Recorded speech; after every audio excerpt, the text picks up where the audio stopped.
awesome, awesome, awesome. Welcome, ladies and the gents who love us. This is our seventh. Did I say seven? You know what's powerful about the number seven? It is the number of completion. This is our seventh Sunday speaker series sponsored by Global Women Speakers. My name is Dr. Tina D. Lewis, and I am stoked out of my mind today. I don't know if you hear a little something in my throat, in my voice, but it did not stop the seventh. Can you guys say seven? Hashtag seven, wherever you're watching from. If you're on YouTube, go ahead and hashtag seven. If you are watching on Facebook, hashtag the number seven. If you are watching in LinkedIn, go ahead and be professional about it, right? That's what LinkedIn is for. Hashtag the number seven, or just outright write the word SEVEN. This is our seventh speaker series sponsored by Global Women Speakers. And when I say that we are literally global, I don't know about you, but we're going to be in Paris in March. March 8th and 9th, I am blown away. We will celebrate International Women's Day in Paris. I mean, what better way to celebrate a day and a month that's for women than Paris? And so I have some amazing guests, some partners, some collaborations. I have these women who are here freely to give of themselves, their services, and their products, and give you some actionable steps, things that you can do right now today. You don't have to grow into it. You can do it right now, right here today, and have some drastic, massive action, right? Drastic, massive action. That's what it's all about. And so I am not going to introduce them to you one by one. I'm not going to introduce you to them collectively. What I am going to do is I am going to let them introduce themselves, and then I'm going to ask them some questions. I am excited because right now already we have 20 people watching on Super Bowl Sunday. Listen, this is Super Bowl Sunday. This is Super Bowl Sunday, and congratulations to each and every one of you for being that champion, for showing up for yourself. You could be doing anything on this beautiful Sunday afternoon, whether it's going out shopping, whether it's watching the Super Bowl, or simply self care, or doing absolutely nothing. But congratulations, kudos to you for being here on our seventh Sunday speaker series sponsored by Global Women Speakers. The first lady that I want to introduce you to, I get tongue tied because this lady is phenomenal. When you hear her story, wait, really quick. We need a pause break. Go grab tissue. Why? Go grab tissue. This lady's story is so profound. You may drop a tear or get some chills. I am warning you. That is our disclaimer. So what I would like to do is introduce you to Amy Lemire. Amy is unbelievable. When I say unbelievable, let me tell you why. She literally was in a car accident, and it totally ruined her life. And it took Amy doing something that she's going to share with you guys on how to reclaim her life, reclaim her confidence, reclaim being the woman that God has predestined and preordained her to be, impacting lives around the globe. So without further ado, ladies and gentlemen, the Amy Lemire.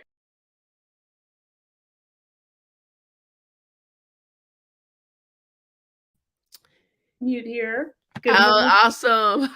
Hello. Here I am. Happy Super Bowl Sunday, everyone. Thank you, Dr. Tina, for such an amazing introduction. I'm so excited to be here this afternoon. And before I get started, I'll just share with all of you that my biggest lesson I'd like to teach everybody here in this virtual room today is that sometimes what appears to be our darkest day can actually be a blessing and our best days in disguise. Now, as Dr. Tina introduced me, one of the things that she shared is that I was in this accident when I was very young. And so today, what I'm going to share with you is a little bit about my story. a little bit about how I took an event and allowed that event to transform myself, my life, and my personal power. But bigger than that, how this event also gave me the inspiration to serve other people. So the first thing is, I'll tell you a little bit about the story that Dr. Tina shared, and here it goes. So many, many years ago, I was 9 years old, not yesterday, let's just say a few years ago. But what happened is I was with my family, and we were at an amusement park in St. Louis County called Six Flags. And as we were leaving the amusement park, I just remember eating cotton candy. And then the next thing I remember is waking up and wondering where I was. And I remember looking around this hospital room and not really sure what was happening and what had happened up to this point. But then my mom said, "You were in a really bad accident." And I thought to myself, okay, I probably have some scrapes and bruises. I saw my wrist was in a cast. But the question that really got me was when I said, "Mom, can I take a look at my face?" And she paused for a moment and she said, "Let me ask the doctor first." Now, as she went out of the room for a moment, I pulled the dumbwaiter forward. I looked at myself and I thought, wow, I didn't even recognize myself. My face had stitches all over it. My head had been rewired back together. And she told me that what had happened is we were leaving this amusement park. This drunk driver was driving and he came straight towards us. And she quickly turned the car to try to avoid a head on collision. And guess who got all of the impact? Me. Now, I'm going to fast forward a little bit because I will tell all of you that some of the thoughts going through my mind at that time in my life were, why me? Why did this happen? And I really started feeling like a victim, like maybe I shouldn't even be here. I mean, why would God or the universe or anyone put me through something so horrible? But I'm going to tell you what happened over the years that literally is something that I call a miracle. Number one, it's a miracle I survived because the doctors told my family if I survived, it was very likely that I would be brain damaged, blind, deaf, not being able to speak again or talk or have a conversation like I am right now. But let's go forward a few years. Now, as a teenager, I was a little bit crazy and rebellious, and I think I was acting out from what I had gone through. But then one day, my friend and I went to a workshop, and we were told it was going to be something about learning and leadership. And I didn't think much of it, but we signed up for a seminar. And it was my first taste of self-development, age 19. And I will share with all of you that the decision I made to go to that workshop changed my life and is the reason I'm standing in front of all of you right now, is because it was the first time in my life I realized my thoughts, the words I say to myself, my stories and the past can either support my success or sabotage my success. And so what I'll share with all of you is that I began to finally see that I was living my life as a rebellious victim. You see, I thought that the most important thing in the world was what I look like, what my face looks like. And what I'd forgotten about and what I came to understand is it's really about what's right here that matters. It's what's in your heart. So what I'm going to share with you is that I began this opening of a door to being the best version of myself at that age. Now, I'm going to admit to all of you, yes, there have been some ups and downs and all arounds in my life. There have been breakups, lost jobs, breakthroughs, breakdowns, a lot of things that have happened all through my life. But what I'll share with you, I want to share with you 3 tips today that if you're struggling with your self-confidence or your personal power, I want to share with you the top 3 killers of self-esteem and self-confidence and how you can turn those around. Okay. So the first thing that I will share with you is expectations. Instead of having expectations, change it for gratitude. So expectations, if I say something like, my life looks like this, but it should look like that. Or why did I have to be in this accident? It should have been somebody else. So the thing is we really can't change the past. We can't change the future. All we can do is be in the now. And so one of the first lessons I teach is find the gift in our life experiences. And remember, life is happening for me, not to me. So the biggest gift from that accident that I found out was determination and courage. First two lessons. The second killer of self-confidence is comparison. How often do you look at yourself in the mirror, or maybe you're out in public and you see someone else and you say, I wish I looked like them, or I wish I had what they had, or how come they're more successful than me? What can I do that's different? And what I invite you to do instead is this, is to find out what are your three biggest superpowers. Now, I'll give an example. I spent much of my life in sales. I sold medical equipment for over 20 years before I went into training and speaking. And I remember they would always put out this ranking of, the top sales performers down to the lowest. And there were some times I was down here and I would feel awful. But one day I decided, number one, I'm going to call the person that's at the top and find out what is she doing to be number one. And I did that.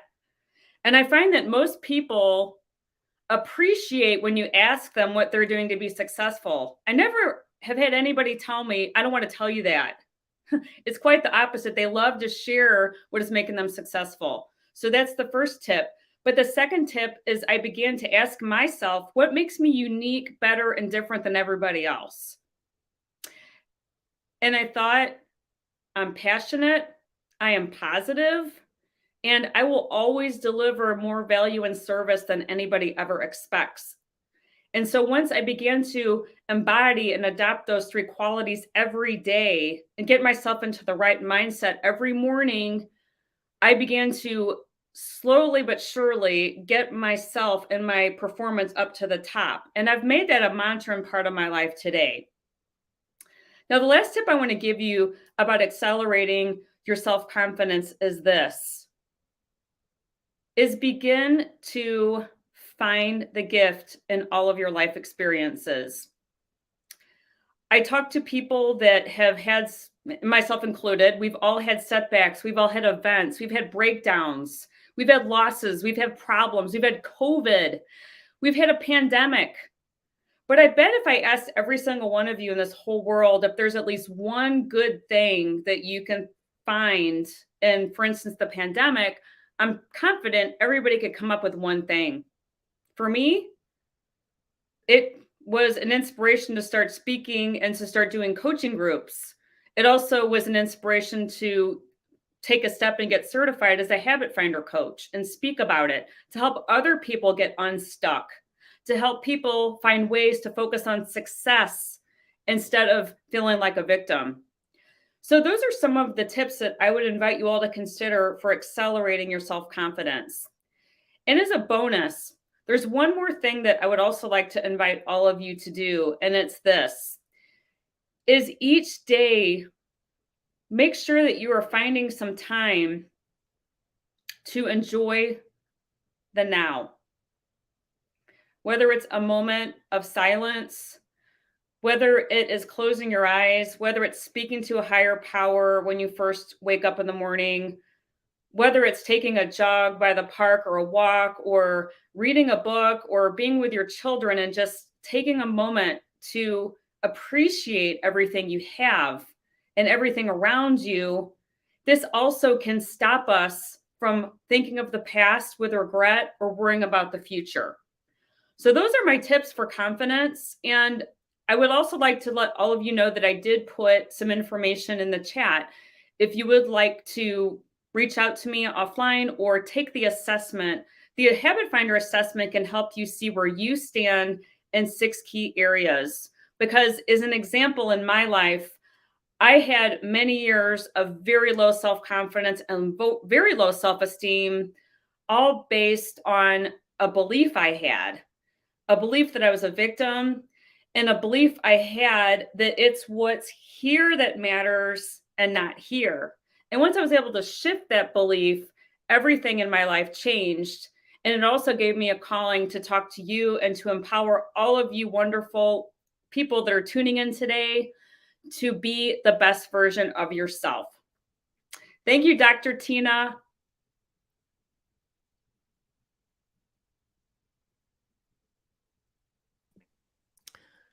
You know what? This is so befitting because this is February, and I am going to add the other ladies in. Can put your camera down a little bit, please? Awesome. All righty. So I'm going to bring the other ladies in who were sitting backstage just listening. And I'm going to say this for the sake of being professional, you actually just gave a tip of the iceberg. And I get that, right? Because we never want to be invited to someone's stage or platform and take up all the time. But Amy, because you are global women speaker, because your story is who you are, I mean, we have to pull the veil back. We're gonna have to pull back the curtains. Like, that's the tip. Here on this show, here on Global Women Speakers, on our Sunday speaker series, we just let it all hang out. Like, literally. I've been on welfare, I've lived in a projects, I've done a lot of crazy things. A lot of them I'm ashamed of. A lot of them I didn't want to tell people about. And I can't even believe I've shared a lot of the things. But what I found was that through my transparency, that's when I was able to set the captives free. That's when I was able to truly help. And I know I'm going to share this. You guys, Amy right now is not even feeling well, but she showed up. And a part of going up is simply showing up. She could have said, you know what, Tina, I'm under the weather. I don't feel good. She could have said, I don't want to change anybody's life today because I am not 100%. Because oftentimes we feel that we have to show up as the whole enchilada, the guacamole, and the sour cream on the side to be able to make an impact. That is not the case. I repeat, that is not the case. And if you believe that that's not the case, put that in the chat on Facebook. Put it in the comments, LinkedIn and YouTube, if you believe that you could be a whole mess and still be a masterpiece. You could be a mess and a masterpiece at the same time. Am I right, Ken or Governor? Am I right? You guys are listening. You could come off mute. I want you to tell me if that makes sense. I want you to let me know, Lori and Kendra, all the way from Abu Dhabi, if that makes sense. If you can be a mess and a masterpiece. Is anyone resonating with being a mess and a masterpiece? Absolutely. Yes, I definitely can relate, and I agree. And what I was going to add was, not only are you a masterpiece, that even the shadows in your life don't take away your shine. They just don't. We think that they do, but they do not. Period. I love that. Yes. And so, Amy, I want to go back to the accident. Sure. So you were in the accident, and when you asked your mom, could you look at your face? What was wrong with your face? You had a scar? A lot more than a scar, Dr. Tina. Part of my nose was missing. My head had been shaved because they were checking my brain for brain damage, and I had just stitches all over my face. I mean, I didn't even recognize myself. It was really intense. Wow. Okay. And so you were 9. Yes. So at 9 years old, 9, 10, 11, that's when you're the most malleable, the most influential. That's when you're growing into who you're supposed to be. Right. You're accepting your identity, where you're accepting your femininity. You're dealing with growing into yourself. So how did that affect you as a young 9-year-old girl? It's interesting because as I reflect on my life, one of my biggest sources of gratitude is that I still had friends. I still made the cheerleading squad. I still played with my Barbie dolls. I still did everything normal kids do. But it's interesting that most of my issues from this accident really arose when I was a young adult. That's when I think that rebellion came out, and that's when I was reckless, and or I'd go into an interview, and as a young adult, I would hide my face. I started taking on behaviors like that, and then it wasn't until I found self-development that I found that what, it doesn't matter. It doesn't matter what you look like. It doesn't matter what you've been through. I mean, I'm not saying it's not a place of being insensitive, but people care, and they connect with your heart, and they connect with who you really are and your soul, and not your outer parts. So it was a progression of many events where I finally had that awakening. That's such a great Wow. question you asked.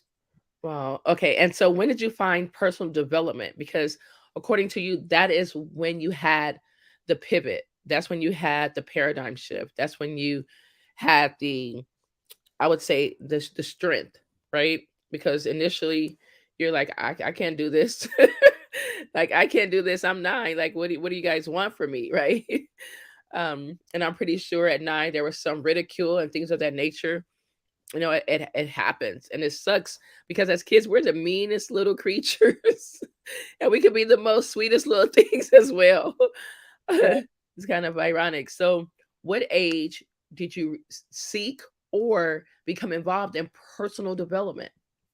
I was 19 years old, and I was going to school at the University of Kansas outside of Kansas City, and go Chiefs. I know they're playing today. But what transpired is my friend and I were invited to, if any of you have heard of LifeSpring or Est, these were some of the self-development movements that were happening in the 70s and 80s. And it was like a guest event. So come and, hear about this workshop. And then at the end, of course, they want people to enroll for the workshop. So my friend and I looked at each other and we're like, we're the youngest people here. We kind of arrogantly thought that and smiled and thought, hey, we should sign up for this and see what happens. And they talked about possibilities, and the possibilities are endless, and you can be anybody you want to be. And it sounded so good, too good to be true. And so I remember I told my parents about it. And my mom was always into self-development. She was a big Tony Robbins follower. And so she's like, hey, I'll pay for it. If you want to do this workshop, I will pay for it. I think, back then it was $350, so a long time ago. Wasn't, might today sound like nothing, but that was where it all started. Wow. It started on Thursday night. It went through a Sunday. So that's like 10 years. Yeah. That's 10 years. You were 9 and you personal development at 19, 10 years. Okay. Yes. So Kendra, Jen, Lori, like, has it ever taken you a long period of time to overcome something that you're like, you thought you were ready for it, but it took longer than you expected? Anyone?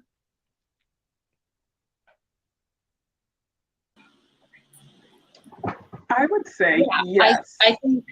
Go ahead, Jen. Yeah, I think a lot of things in our lives comes with this feeling, right? For her, it was her accident, and I really admire you for everything. You said something that is really important for me, and it is mindset is everything. It depends on your mindset, the way you're gonna go through things. Because if you just stay there and feel sorry for yourself, that's not gonna work.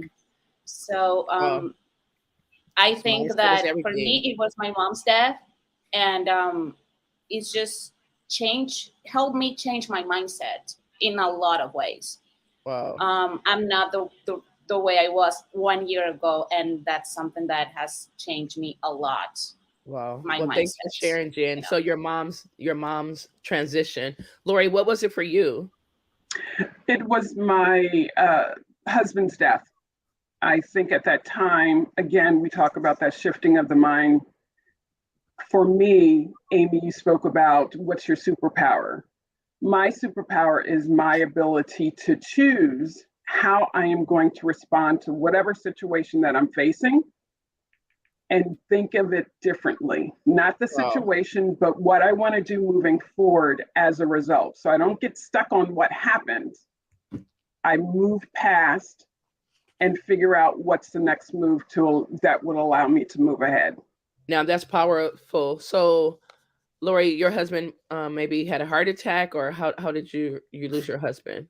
No, my husband was killed in a robbery attempt. He was shot. Oh wow. And at the time, of course, and I'll share a little bit more later, but two kids trying to figure it out. What do you Wow. do? Wow. Okay. Ken, what about you? For me, I've had I think what we're talking about here is basically turning points in your life that cause you to look at your life a little bit different and to have you to reassess. For me, that's been several things, but it all started when I was 14 years old and I was, giving birth to a baby, and that changed the trajectory of my Wait, life. did you say 14? One I four? said 14, 114. I had my daughter at 14 years old, and that was supposed to be the end of me. It was supposed to be. Hmm. Everybody Wow. thought that was the end of me, that everybody thought that, they basically wrote me off and said, "She'll never be this and she'll never be that." And in that moment, when I was sitting in the hospital looking at my child, I was like, I didn't feel like she deserved me as a mother. But hearing some very negative things from my family members, they were treating me like I was basically dead and my life was over. Wow. I decided that that was going to be it. I'm going to be whatever it is that they don't want me to be. I'm going to be that. And whatever it is they Woo! don't think I'm going to have that and then some. Wow. And Well, you know what, Ken, um, stop right there. Stop right yeah, there because you're speaking. So you're going to be able to let it all hang out because that's what we do here yeah, on Sunday Speaker Series. We hold nothing back. We are not pretentious. We give it to you raw and real. We don't want you to just see our glory. We want you to know our story Mhm. because you may be going through something right now, or one of these stories may resonate with you. And we want to make sure that you know that you are not alone. We want you to know that the best is yet to come. We want you to know that if you want to glow up or grow up, you got to show up, and showing up for yourself on a daily basis. It looks different for each and every one of us, but you got to show up. And so, wow. So, Jen, her mom's death, Lori, her husband's murder, not just death, murder. That's a big difference. That is a big difference. And that's why I said, Lori, so was it a heart attack? And the faces of each of you when she said murdered and shot, those two words, I can see your heart. I can see the chill bumps on your chest, on your forehead. It's unbelievable. To Ken having a child at 14. I tell people, hey, you know what? I was a teenage mom, got pregnant at 18, had my daughter at 19 years old. But we're hearing Ken say 14. See, God only gives us what we can handle. He only gives us what we can handle. Ken handled having a child at 14. I handled projects. I handled welfare. I handled prison. Lori handled her husband's murder. Jen, her mother's death. Amy handled, being in a near fatal car accident, like my mom. And Amy, when I first met you, like your story reminds me of my mom. My mom was in a near fatal car accident. Mhm. She was in a coma for 3 months. Wow. She couldn't talk. She couldn't walk. Body cast, just totally sleep. And she had glass in her face. She has a scar that comes from her ear all the way down to the middle of her chin. And that took her out. It took her out. It changed my life at 10 years old. I was in the fifth grade where we lost everything. She got divorced. We moved to the projects. Drug. I can go on and on and on. And ladies, those of you who are listening, Jen, Amy, Lori, Ken, we're not saying this for empathy or anything that has to do with us individually. We're sharing this corporately so we can give you hope, so we can give you inspiration and motivation, so we can give you the end result. You may be in the midst of it right now and you cannot see the light at the end of the tunnel. And we're here to tell you that it is not over until you win. If you haven't won, it's not over. It is not over. Matter of fact, if you have a compelling story and you're not ashamed to tell it, you want to make a difference in women's life, then we would love to have you, as a guest, right, ladies? We would love to have you as a guest, because here on Sunday Speaker Series, we keep it so real that we're having transformations every single Sunday. The amount of stories, the amount of inboxes are unbelievable. And so, Amy, yes. So you talked about how to overcome, because I could see, I mean, some of us, when we just get a pimple on our face, we're like, oh my gosh, I can't go outside. Where's the makeup? Right? Has anyone ever done that? You know, you had that time of the month and you got a pimple or a scar and you're like, oh, I got to cover it up. Where's the makeup? Where's the makeup? I'm not going out today. And so, Amy, I applaud you on being tenacious. I applaud you on stepping out, because if you would not have told me, I would not have known. You are absolutely gorgeous, and beauty is in the eye of the beholders. You were working out. We were having a blast on our cruise. And, you know, I'm not glad that happened to you, but what has come out of it has been unbelievable. You went from 10 years of doubting, low self-esteem, self-sabotage, all of those things that were not serving you, from 9 to 19. 9 to 19. And so I ask each and every woman that's listening, if you are attached to a 9-year-old, a 10-year-old, a 14-year-old, I want you to give back. I want you to get in their business. I want you to ask them, how do they feel? What's going on? You don't have to be their mother, because here's the deal. They will tell you before they tell their mom. Ken was, being intimate at 13. Oh, she said, hold on, wait a minute. Okay. So a little younger, but anyway, she's been intimate. No one probably knew, right? I mean, think about it. Think about it. Let's get in our next generation's business, because we are our sister's keeper. And our sister is not just the people who are in our generation. We owe it to ourselves. We owe it to our gifts to dig into those young girls' businesses, because they are our next generation. They are birthing our children. They are taking care of them. They are either teaching them or not teaching them. They're either mothering them or not mothering them. And so, wow, Amy, thank you so much for sharing. So let's talk about this assessment. What is that? What is an assessment?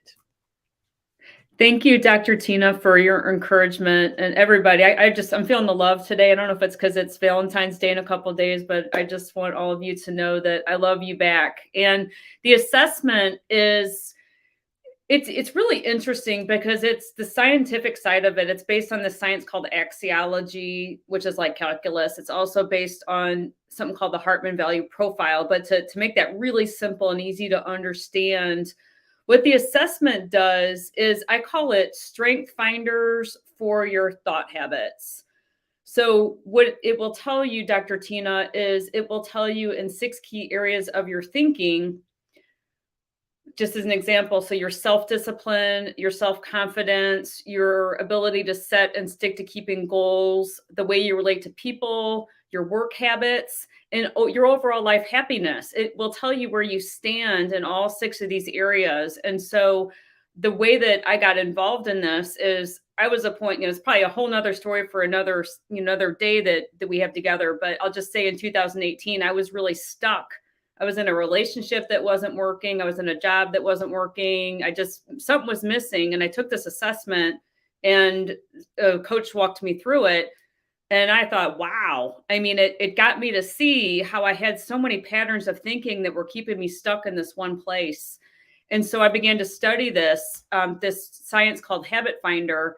And after I began to study it, I got certified, and then I started coaching people on it. And it really, to this day, it has been, even today, it's probably been my way to keep my confidence in a place where I want to keep it. But it also allows me to serve other people to tap back into their self-confidence.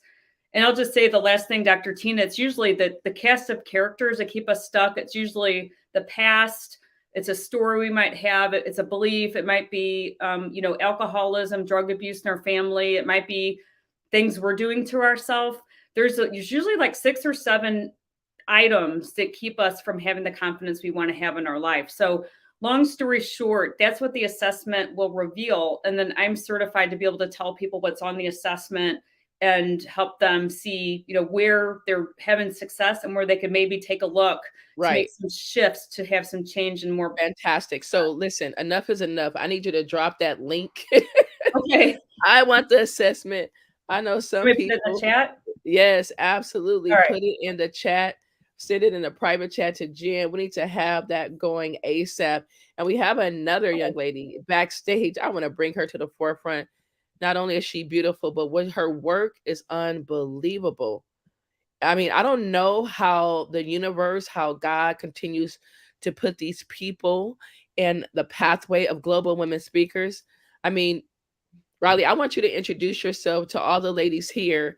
But you got to save the potatoes. You got to save the meat and potatoes for later.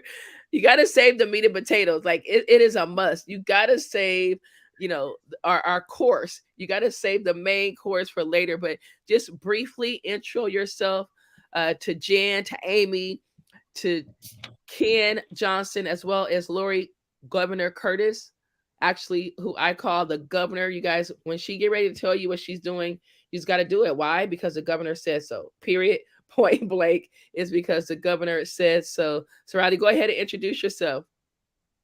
Thank you so much, Tina. I honestly am so grateful to be here. I am also a little bit sick, so I'm not sure if some of you are as well. So excuse my voice. But yes, I'm Riley Molinario. I'm an expert love educator and relationship coach. I work with individuals and couples to teach them exactly how to have thriving relationships. Wow. And I'll leave it at that. All right. That's awesome. So the reason why I want her to introduce herself is because I want you to stay tuned. You cannot go anywhere. If you are looking for that in your relationship, whether it's romantic or not, what about the relationship with yourself? Let's start there. I mean, yesterday I attended a self-love little conference. It was amazing. Talk about loving yourself. I thought I loved myself. But after yesterday, I'm going to love on myself a little more. And I didn't even know it was possible. I mean, I didn't know. I thought I just loved myself, immensely, immeasurably. But I was lacking in some areas. So I'm going all in on loving Tina D. And I'm encouraging each and every one of you to do that too. And so we're going to talk to Ken. We're going to talk to Lori Governor Curtis, the governor.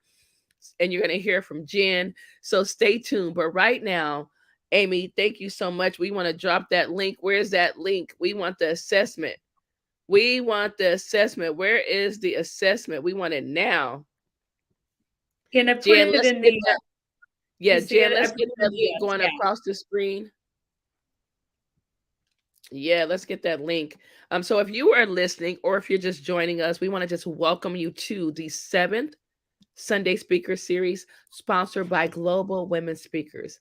Ladies and gentlemen, if you have missed, I'm just going ahead and put that banner across the screen right now. Let me know when you're ready. It's right there. There you go. Habitfindercoach.com. A for Amy, Lemire, Lemire. Take this assessment. Let's see where you are. I mean, it's kind of like when you go to a doctor, right? When people come into the clinic and they say, oh, I have a headache. I don't say, okay, here's an aspirin and call me in the morning. No, I say, okay, where's it originated from? And is it in the front, your frontal lobe, or is it the occipital lobe in the back of your head? What alleviates it? Meaning, what makes it better? What aggravates it? How long have you had it? There are some assessments that we must do. And most oftentimes, it is just a cranial headache, a migraine, or something of that nature where you can't just give pills for it. But there are some times, like my nephew collapsed last month. Collapsed. Wow. Was rushed to the hospital. He didn't have not one, not just two, but he had 3 aneurysms. 30 years old, young, just unbelievable. I was a hot mess. I was a wreck. How could this happen? And that's something that you can't see. So I'm going to encourage you to get an assessment. We all need assessments in our lives, in our finances, in our relationships, in our fitness, emotionally, spiritually. We need assessments. And so thank you for sharing that. Thank you for sharing that, Amy. Now we're going to pull to the forefront none other than this lady who is in Abu Dhabi right now. She is in Abu Dhabi. She's like, stayed up just for this. What time is it there, Ken? Let's see, it's about 1 o'clock, 1 a.m. here. 1 1 a.m. a.m. in the morning. Talk about Yes. dedication. That's just what happens with global women speakers.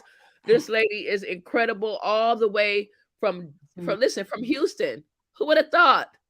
Houston. She totally picked up her stuff and left. And she's going to share her story. So without further ado, I want to introduce to some of you and reintroduce to others none other than the Ken Johnson, all the way by way of Houston, Texas, in Abu Dhabi. Thank you so much. Thank you so much, ladies, for having me. Thank you, Dr. Tina, for having me once again. I'm in great company. I know for a fact that my mindset will probably be changed by the end of this session. So, as Dr. Tina said, my name is Kendria Johnson. I am a teacher by day and a teacher coach at night. And that means what I do is I help other teachers become great and get them out of burnout as much as I possibly can. My story actually started when I was 14 years old. And I want you to imagine a 14-year-old girl sitting in the emergency room with her mother. And, I was complaining that day. And I was just like, I don't want to be here. I just want to be at home. I assumed that I had the stomach flu. My mother assumed the same.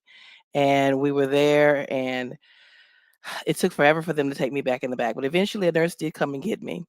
And she was very nice at first. She's very, very nice. And she spoke to me, and she spoke to my mom and told my mom to stay in the front while they took me to the back to run tests because, my mom had the flu, my brother had the flu, and I still had it. So they were kind of trying to figure out what kind of virus I had. And so they took the test and they ran some blood work. And I sat in the room and I sat and I sat and I sat. And eventually someone did come in. And I called him Dr. White only because he had on a white coat, and he had glasses at the rim of his nose. He had white black hair, and he had white orthopedic shoes. So I call him Mr. White. Dr. White came in and he said, Miss Johnson, how are you today? I said, I'm great, but I'm kind of tired of being here. Can we just, get me some pills so I go home? And he said, well, what do you think the tests are going to reveal? I said, I'm sure the flu, right? The flu. My brother had the flu, my brother had the flu, and I'm just, in here. And he said, no, Miss Johnson, the tests don't say you have a virus or a bug. The tests say that you are pregnant. And in that moment in time, everything stood still. And if you've ever had any kind of tragic or devastating news, for me, being a child still, living in my mother's house, finding this news out and getting that news that day, it made me, die a small death. And that little girl in me died that day because I had put myself in this position. There's nothing worse than that. If there's anybody in the office who can relate to the fact that that when you find yourself in a hole and you don't have anybody to blame for being there and no one to blame. Yes, I suffer self-esteem. Yes, I had issues with my father not being in the house. Yes, I had issues with my mother who was verbally abusive towards me. But in that moment, none of those things mattered because I had made some choices very early on that affected my entire life.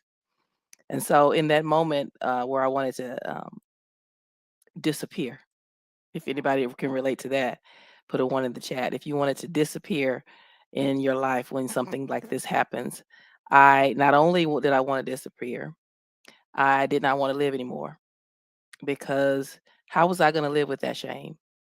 How was I going to be, living in that environment where my mother already hated me? My mother hated me. I said that then, I say it to this day because that is part of my story.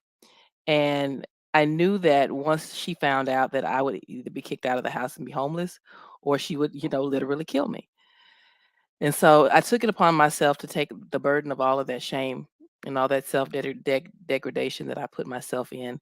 And I just absorbed it all. The doctor let me cry it out for about 15, 20 minutes before they brought my mom in and told her. And that was a turning point. But then I want to fast forward.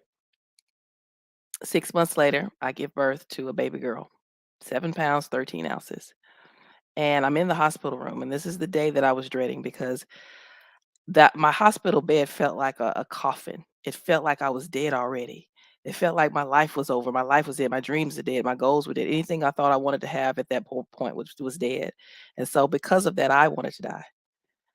And I sat in that hospital room dreading my family coming to see the baby because I knew that when I left that hospital, I was going to end my life. I knew it.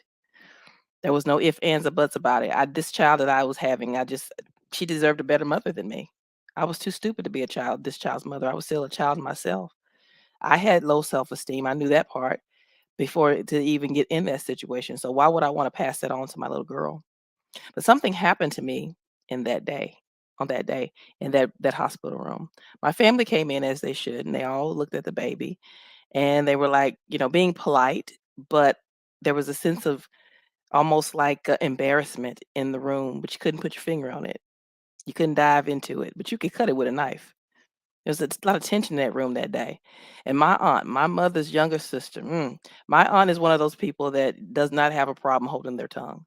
She does. She always manages to say everything that people are thinking, even if it's the most inappropriate thing at the most inappropriate time. My mom's aunt was good at that. My mom's sister was very good at that.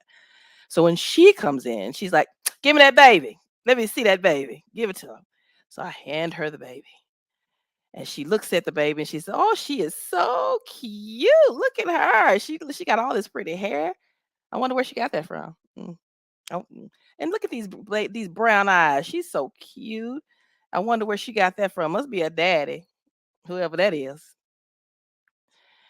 And she gives the baby back to my mom. And then she's walking out of the door. My family goes with her. And I can hear her down the hall saying, "This is the saddest thing I've ever seen in my life." And in that moment, something switched on the inside of me. Something changed for me. And in that moment, I was angry. I was angry at what she had said because who does she think she is deciding for me what my future is going to be? My life is not over. It's just beginning. Yes, I made a mistake, and this is tragic. This is a very upsetting thing for my family to go through with me. But how dare you decide for me that I was never going to be anything? So I got mad, and I said, no, I started to look dead in my future, and I said, "There's something on the other side of this. I don't know what it is, but I must survive it in order to see what that is." And I looked down at my baby, and I said, "We got work to do." So I wasn't supposed to graduate high school. Check. Okay. No one in my family had ever graduated college. Check. No one in my family had a career. They had jobs, hourly wages. I decided to become a teacher. Check. Then I went back to school and got another degree. Check. So everything that they thought that I would never have, I was determined to have that. And everything those people and my aunt and my sisters and my cousins and all the people thought I would never have and never be, I'm going to be that and then some. I was determined. I had tenacity. I had grit.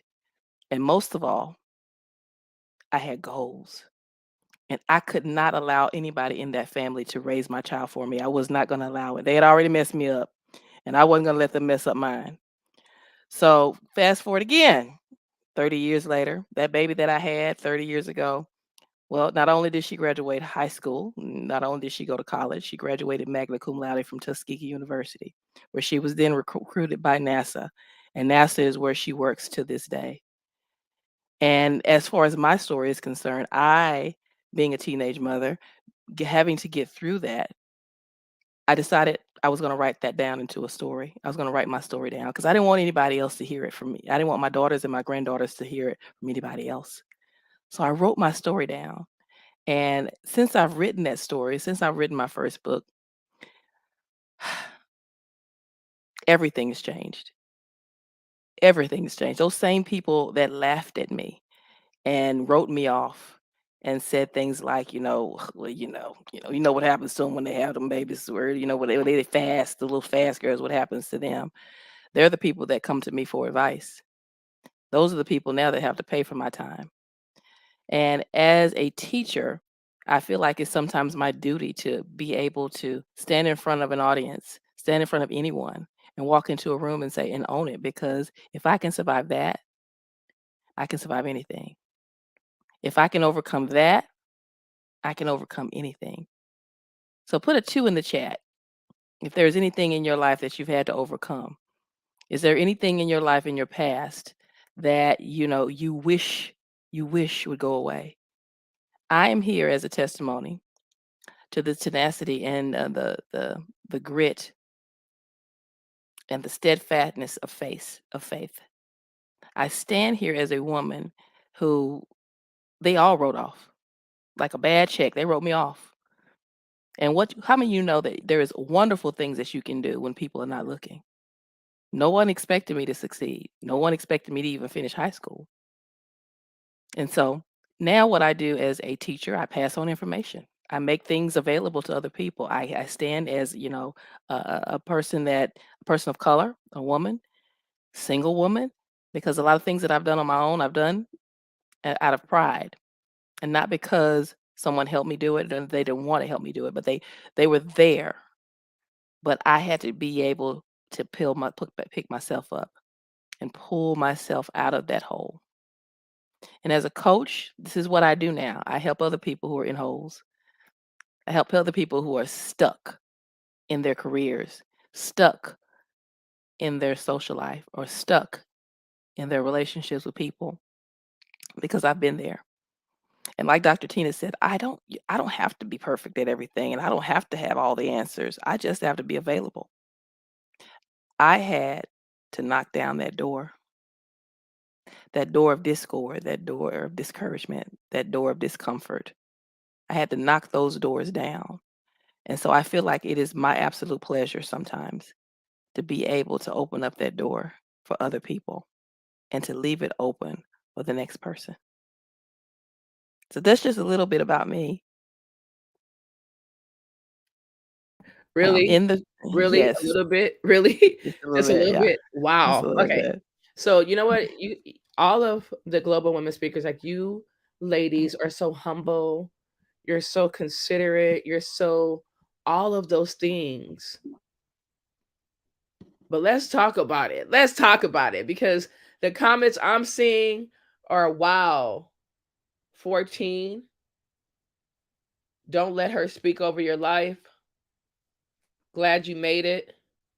I was told the same thing. I'm just looking at all of these comments. And so, what I do know, if I don't know anything else, I know that whoever counted you out can't count. Whoever counted you out can't count. Period, point blank. And so, we're all here still standing. And not only are we standing, we are planted. See, it's a difference between standing and being planted. Like, we are not going anywhere. We're like palm trees. We will bend but never break. I want you to put that in the chat. Bend but never break.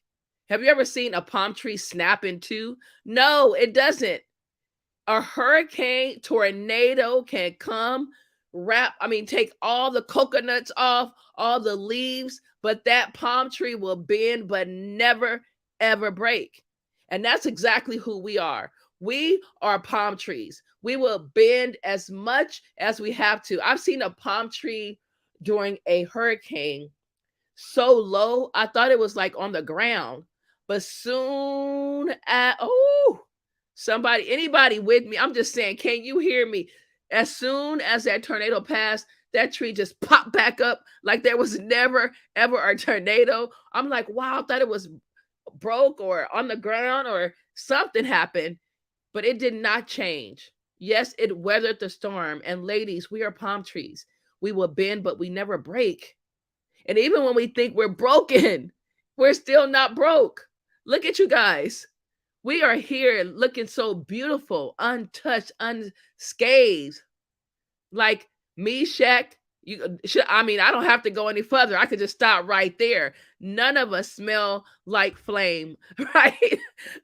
Thank God we don't look like what we've been through. So does anyone, Riley, Amy, Lori, have anything that they want to say to Ken or bring out? Because ladies, here, this is what we're doing. It is Super Bowl Sunday. Championships are being made in the fourth quarter. They have an immense halftime show, but people are right here, right now, today, listening to you and I. They made a decision. And decide comes from the word decision. And when you decide, that DE means a detour. It means to go the other way. It means to separate. It means apart, detour. The side, the suffix CIDE, that means to kill. Homicide, so kill all other options. Kill all other options. That's exactly what Ken did it. Kendria, she killed all of the options. Success was not an option. It was the only choice. Lori, oh my gosh, I could not Yes, imagine ma'am. having my husband murdered and getting that call. She made that decision. You're going to hear Riley's story. It's just unbelievable. From not feeling love, low self-esteem.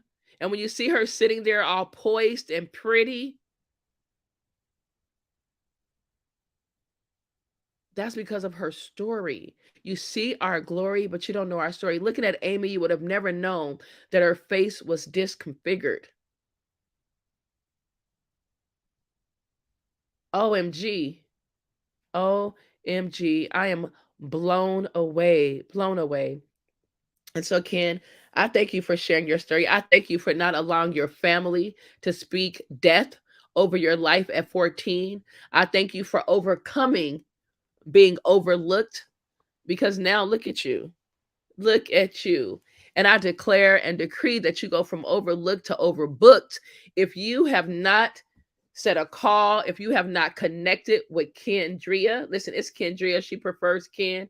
But I'm telling you, if you have not connected with her, you need to do so ASAP. Literally ASAP. It is extremely important. You know why? Because you can't lead where you've never been. You can't give what you don't have. And you can't teach what you don't know. Period. And I see we have Benicia just in the audience, just hashtagging, chatting away. I love it. Thank you so much for being there. She says, bend but never break. She says, breaking barriers, knocking down doors. I love it, love it, love it. So, Kendria, thank you so much for your story. Thank you for sharing. And most importantly, I cannot wait to see you in March in Paris with me, Lori, and a host of other entrepreneurs, women, badasses, powerhouses from around the globe. We are going to have an absolute blast. We're going to educate. Yes, we're going to share our message, our products, and our services. Absolutely. But what we do after that will not stay in Paris. You know, they say what goes on in Vegas stays in Vegas. Well, we're here to tell you that what goes on in Paris will not stay there. You're going to see photo shoots. You're going to see excursions. You're going to see personal relationships. You're going to have strategic alliances. You're going to see partnerships. You're going to see women living their best life. Why? Because that's exactly what we do. Global Women Speakers has married speaking and world travel together while creating a life experience. Because in my humble opinion, what matters most at the end of our lives,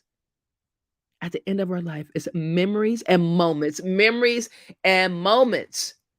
I mean, memories and when you think about something that made you happy, it is a memory or a moment. And our emotions are attached to that. It's not going to be about someone giving you money. It's not going to be about someone giving you a clothing, even if it was something you needed and desired and you wanted so bad. Because after 3 years, it's out of style. But your memories are always current, and they always bring those emotions. They release the happy hormones. They release the happy hormones, the dopamine, the oxytocin, the serotonin. Oh my gosh, and the epinephrine. They release those hormones. And so, speaking of hormones, I would love for Riley to talk about how hormones play a role in relationships. How hormones play a role in relationships and why it's so urgent, why it's so imperative. Why is it why is it mandatory that we have a good relationship with ourselves in order for us to have relationships with other?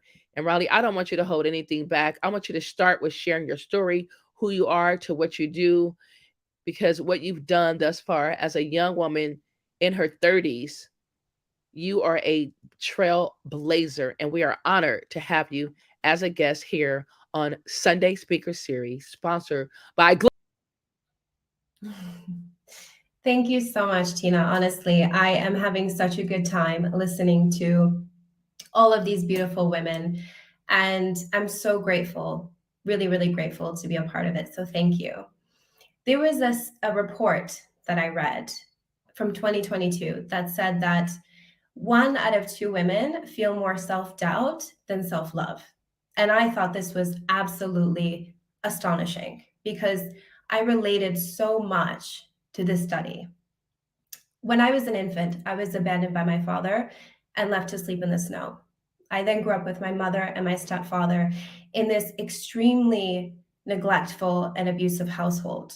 My mother was in a financially abusive relationship. So with 3 daughters, she wasn't able to actually get out of that situation. It got so bad that at 16, I decided to leave and try to make it in the world on my own. I left home thinking that I was going to have this completely different experience, but I didn't realize what trauma was. So although I left and I ended up getting a house and a car, I was investing in the stock market, I was completely miserable. I was suffering from depression, anxiety. I just couldn't live the life that I was living. And so it got so bad that one day I said, I'm finished. I can't do this anymore. It is too painful. And I went to a hotel room to take my life. In that moment, looking at myself in the mirror before I actually made that decision, I asked myself one really, really important question. Do I actually want to die, or do I want the suffering to end? And in that moment, I realized that those are 2 different things. That if I could create a life for myself that was compassionate and connective and fun, then that's actually an experience that I want to have. So I had nothing to lose, just a really big imagination, and I decided to go for it. I didn't even know where to begin.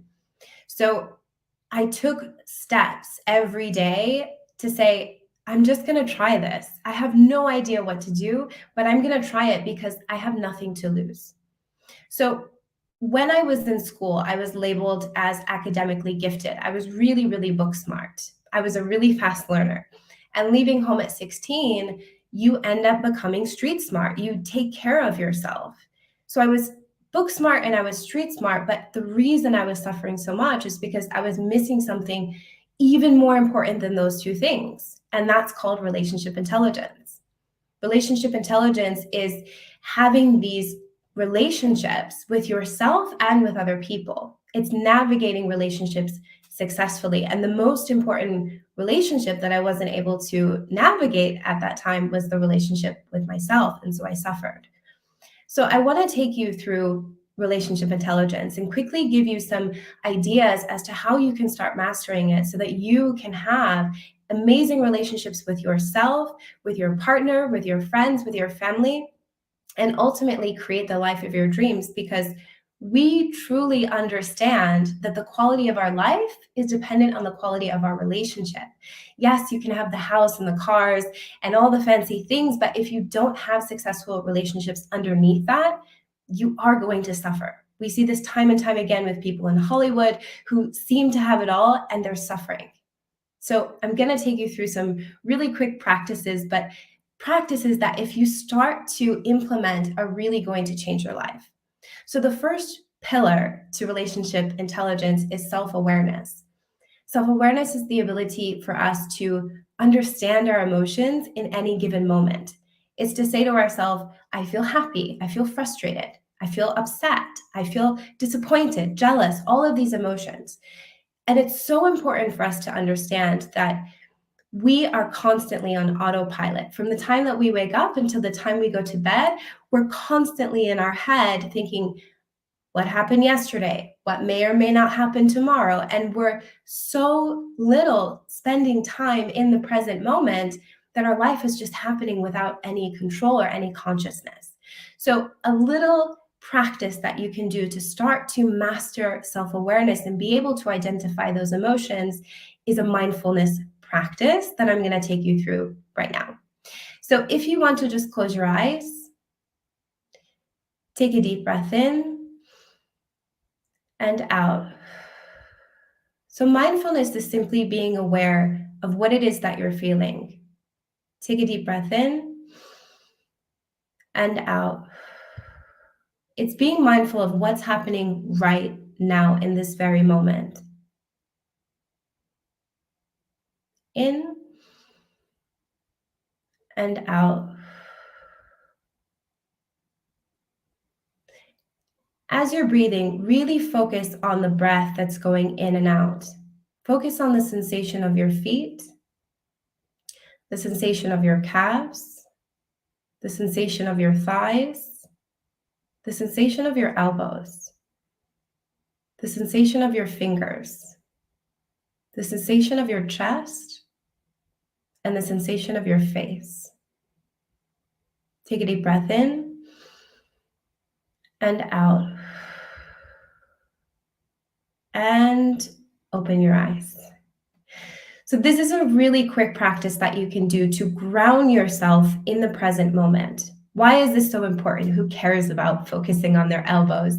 It's important because life is happening right now. It's not in the worries of yesterday. It's not in the paranoia of tomorrow. It's happening right now. And when we can become aware of our thoughts, we become aware of whether or not we're living life in alignment with our value system. Our value system guides us into creating the life that we want. So when we are feeling negative emotions, we're able to say, oh, something is out of alignment with my value system. And we can use the second pillar, self-management, to master that. So first we want to identify our emotion, and then we want to manage that emotion in a way that's going to benefit us. So self-management, really, really important. Some people refer to it as self-control. How do we master it? Well, we recognize first that there's a choice there. Just because I'm frustrated doesn't mean I have to throw something, which I used to do a lot. Just because I'm angry doesn't mean I have to yell. Just because I'm disappointed doesn't mean I have to smoke a pack of cigarettes. I get to choose in that moment exactly what I want to do in response to the emotions that I'm feeling. So a second practice that I'm going to teach you really quickly is a self-management cheat sheet. So I'm not sure if you can see this. Probably not because of the background. So just go ahead and take a piece of paper and write 3 columns. On the first column, you want to write the negative emotions that you can be experiencing: disappointment, frustration, anger, sadness, jealousy, all these negative emotions that remind us that we're out of alignment with our value system. In the middle column, you want to go ahead and write the opposite of those, so the positive emotions. And in the third column, you want to write an action that you can take. So what this is going to allow you to do is move from negative emotions to positive emotions by taking action. Yes, we're going to have some negative emotions in our life. That is okay.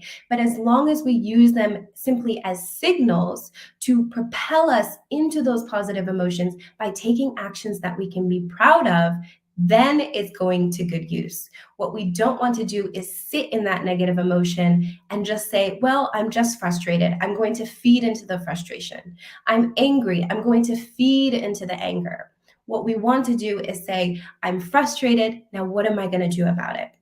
So the example I have for you is guilt. We've all felt guilty, right? So when you feel guilt, it's a signal for you to realize, oh, there's something out of alignment with my value system. Now, what can I do about it? So the opposite of guilt, let's say, is pride. What action can I take to make myself proud? And when you take that action, you're moving closer to your value system and allowing yourself to shift and create a life that you are proud of. So use this exercise to start to practice and realize, just because I'm frustrated doesn't mean I have to do anything. I get to choose exactly what I do to respond to my emotions, and you become a master of your own mind and of your own life. The third pillar to relationship intelligence is relationship awareness. We really have to be aware of the relationships around us. So look at the relationships that you have with other people. Are they healthy? Are they toxic? How do they make you feel? Do they lift you up or do they bring you down? We really want to be aware of all of the relationships around us. And we have to understand that all relationships should be thriving, or they should be moving towards thriving, because these are the ones that are going to bring so much value into our life. Relationships are either growing or they're dying. They're never stagnant. So if we see a relationship and say, this relationship is really important to me, but it's not as good as I would like it to be, what can I do to invest in that relationship? Or this relationship is really toxic and I don't think that it's going to get better. I've been trying for a long time and it's actually bringing me down. So I'm going to go ahead and tell this person that we're not in alignment anymore and this relationship just isn't working.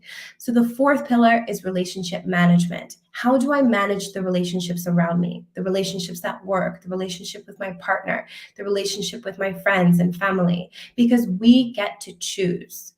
Relationship intelligence is really about managing the relationship that we have with ourselves and the relationships we have with other people. And when we master these relationships, we truly start to create this amazing experience that we call life. We don't have the choice of how the world is responding to us. We can't control everything, but what we can control is ourselves and the interactions that we have with other people. And once we really understand exactly how to do this, our whole life is going to change. So yes, I came from abandonment, but that's not where I'm going. I chose life and I chose to create something so amazing and something that I'm so proud of. And I really, truly, from the bottom of my heart, hope that everyone can take that one step to creating that amazing life that they deserve, because we all deserve to be happy. Thank you.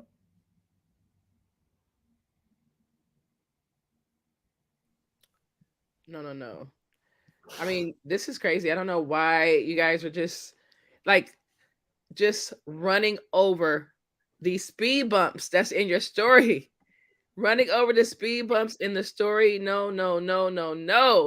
All right. So, Governor, you are the governor. So, I'm going to say Governor. What? I mean, Governor, Amy, you guys tell me, what do you have for Riley? Tell me, what do you guys have? It's interesting hearing everyone's story. There's threads of each other's story that I'm hearing, the self-reflection, the, being in the here and now and not in the past or in the future. I think those are all lessons that you have to learn. And certainly I've learned over time that has gotten me through whatever issue I might be dealing with. So it's just interesting, just that connection with self, how so important that is. And when you are connected with yourself, then that'll allow for you to know what you want in your space and in your life and what you don't. So again, it's about that control. Wow. What about you, Amy? I think I agree with what's been shared, that sometimes if we take the time to look and step back from the emotion, we can find the wisdom, we can find the gift, we can find the inspiration in all of these life events. And I've been so inspired by these ladies' lovely stories today. What again started out as a potential, could have been a tragedy or a trauma that could have left us all scarred for life, actually turned into sources of empowerment. Those are some of the biggest takeaways I took from this. Oh, wow. I mean, we could drop the mic, blow the mic up. We wouldn't have a mic to talk. All of these ladies dropping these nuggets and these gems. And so, Riley, really, so you didn't feel loved. Is that correct? I didn't. I didn't feel loved and I didn't feel worthy of love, because the only thing that I saw growing up was abuse, beatings, neglect, and I didn't have that role model of what love looked like. And so I felt that I saw these TV programs and these movies and I saw what it looked like on TV, but I thought that's just not going to happen to me. And when your father abandons you as a baby, you think, well, nobody wants me. And Right. and so that leaves you with this big hole, thinking nobody wants me, I'm not good enough. And when I was excelling at school, I wanted that recognition. I wanted that, encouragement. You're doing a great job. You're so smart. You're so amazing. But I never got it. And it left so many holes inside of my soul. And I just got to the point where I felt, well, then just, forget it. Just forget it. It's just not for me. It's never going to happen. And leaving home at 16, it really allows you to learn more about yourself and learn more about the world at a very young age, as difficult as it was. And I was able to pick up on different ideas and really learn about the world in a different way from what I grew up with. But it did take me a very long time to realize that just because this happened to you doesn't mean that you can't create something beautiful out of it. Wow, that's powerful. That is so powerful. We all have those stories. I don't want you guys to go anywhere because we're sharing our stories, and I want you guys to give some business tips, right? Because for me, it's all about the money, honey. We have these stories and we're sharing them. But the reality is, we are all entrepreneurs, and someone somewhere is saying, I can't because of, and they have everything that we've gone through, and they feel that they can't. Mm-hmm. On our platform, I have nothing but 6 and 7 figure income earners, either in their industry, in their careers, or in their businesses. That's important. And the ones that are not is because they have not. And here's the deal. You cannot out earn your image of yourself. You cannot out earn your image of yourself. And so there are some of us that are 7, 8, and even 9 figure income earners, but because that's not who we see, we have to grow into the person to achieve that rank, that status, to achieve that income level, to achieve that geographical location, to achieve, and you can fill in the blank. It's not that it's evading us. It's not that at all. It's not that it's ignoring us. It's not that you can't have it. It's just that our next levels of ourself are going to require a whole different person. And so, ladies, would you agree to say that we're constantly doing the work every single day, that we're constantly doing the work to grow, but not just to grow, like literally every day when we get up, it's a new day. So we have to fight those battles. Even though yesterday was amazing, I didn't think about not being loved, not being abandoned. I didn't think about any of those things yesterday, but today, upon arising, and that's how it happens. That's how it happens. It's not that it goes away completely. It's not that those thoughts don't come back. What, Riley? Right, Amy? Do those thoughts come pop up in your head sometimes? I mean, you could be out having a blast. You could be on the beach. It could be payday. Mm-hmm. And you look at that check and say, you know what? I don't know why I got this. I don't deserve this. I should give it back. You can have that imposter syndrome and think that no matter how much you make, how hard you work, that you are not worthy.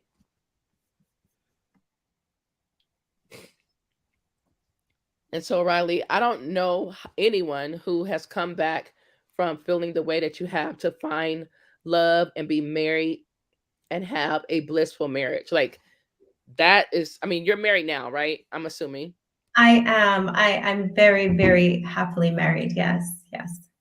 And I can tell because, I mean, you've been sitting there and that smile that came across your face talking about marriage. It doesn't seem like it came from a young girl that was abandoned or could not be worthy of love. And I'm going to tell you about Les Brown because his story is similar. He and his twin brother were abandoned, but they were abandoned in an abandoned building, left for dead.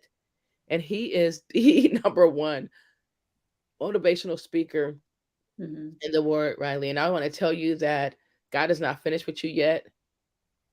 He is not finished. There's so much more that is coming.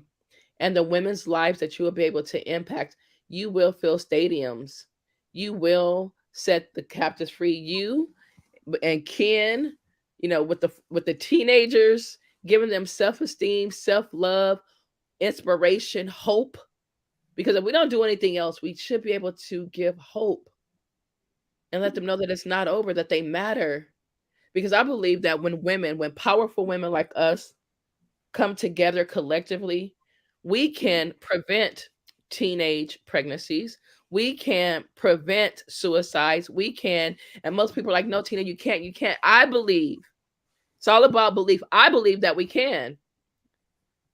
I totally believe that we can. Now, will we be able to bring it to a halt and to where it never happens? Absolutely not. But will each of us individually be able to impact one young girl's life? Absolutely. Absolutely. And Lori is actually having an event, and I think we should have some young girls there because you're going to hear her story. Her daughter is autistic. She's very, engaged into her daughter's life, lost her husband by murder, which is not a way to, if you're going to lose your mate, we think of natural death, natural causes, and most men are like, I want to die during sex. Yes, I said it. That's what most men say. I just came from a self-love retreat yesterday hosted by life coach Don. I had a friend, Coach Rael. Those of you who know Coach Rael, he stopped in the building. They had a blast. OMG. It was unbelievable. But yes, so that is not a way you would love to lose a spouse or anyone for that matter. Tragedy is it's unexpected.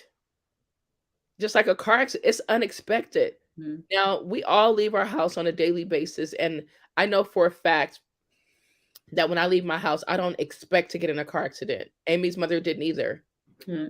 When Lori's husband left the house, she was like, I'll see him in a minute. But that minute never came. And so I encourage each and every one of you to get in contact with Riley. And most importantly, you guys, ladies and gentlemen, let's make it our business to never leave the house angry. Mm-hmm. Let's make it our business to never end an argument with bad words. Apologize and make it right. Or a text or something, because life is but a vapor. Life is but a vapor. If you look back on 2022, all the people that we lost, there is no way you could be on social media and be oblivious to it. Now, listen, you can be desensitized because we see it so frequently, but you cannot be oblivious. It is happening. People are losing their lives by the droves. And for those of us that have been blessed, those of us who have been honored and have had the privilege to still be here and make an impact, then it is our reasonable service to make sure that we reach back to those who need us the most. And so, Riley, thank you so much for being transparent. Like, that is unbelievable. That your story, every time I hear, this is my third time, and I have chill bumps. So what is your excuse? That question is not for Lori. It's not for the governor. It's not for Amy. It's not for Riley. It's not for Dr. Tina D. It's for everyone. What is your excuse? There are people that are winning who has less, far less than you. You haven't had a tragic car accident where your face was disconfigured. You have not lost your husband due to murder. You were not abandoned. You haven't been to prison. You have not been living in what is your excuse? What is your excuse? I can't say it. We have no excuse. And as I shared, the excuse department is closed. The excuse department is closed. There are no excuses.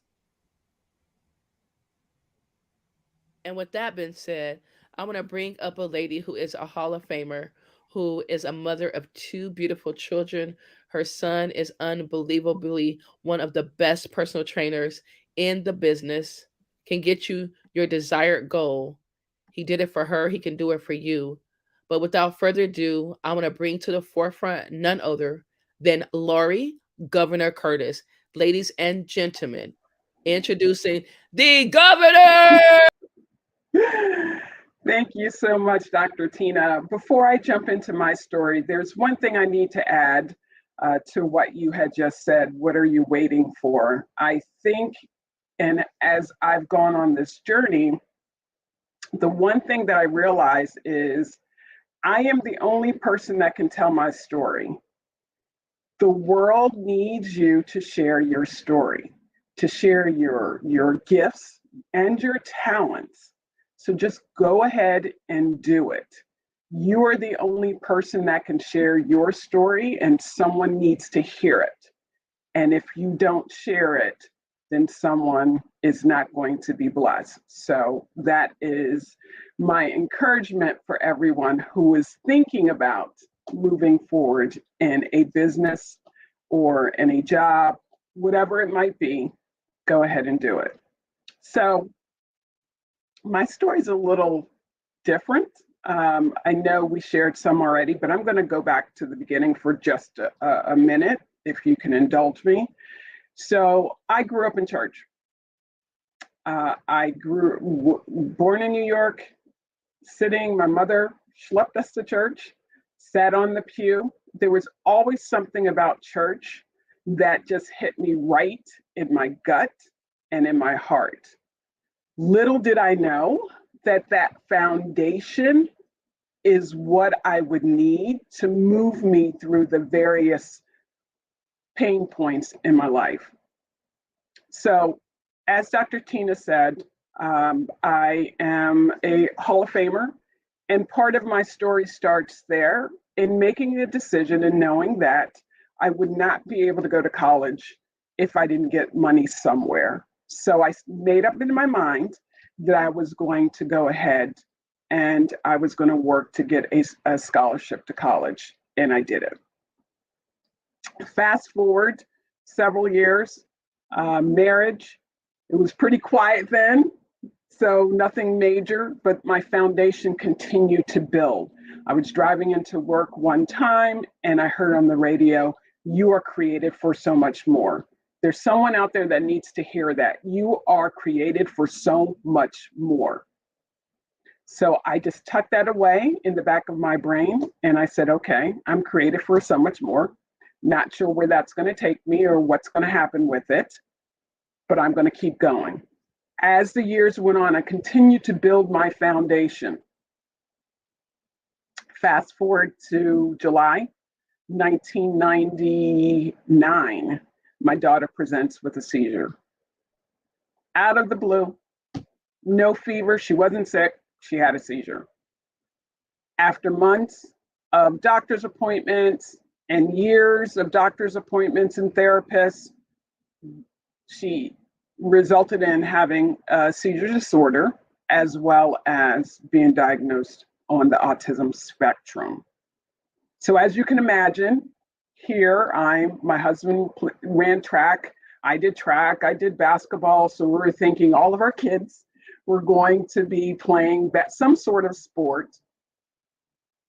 But when you're faced with the realization that it's not going to look like the way you thought it would, that's where I was. So this was going to be a whole new journey for me, something different. I have to figure it out.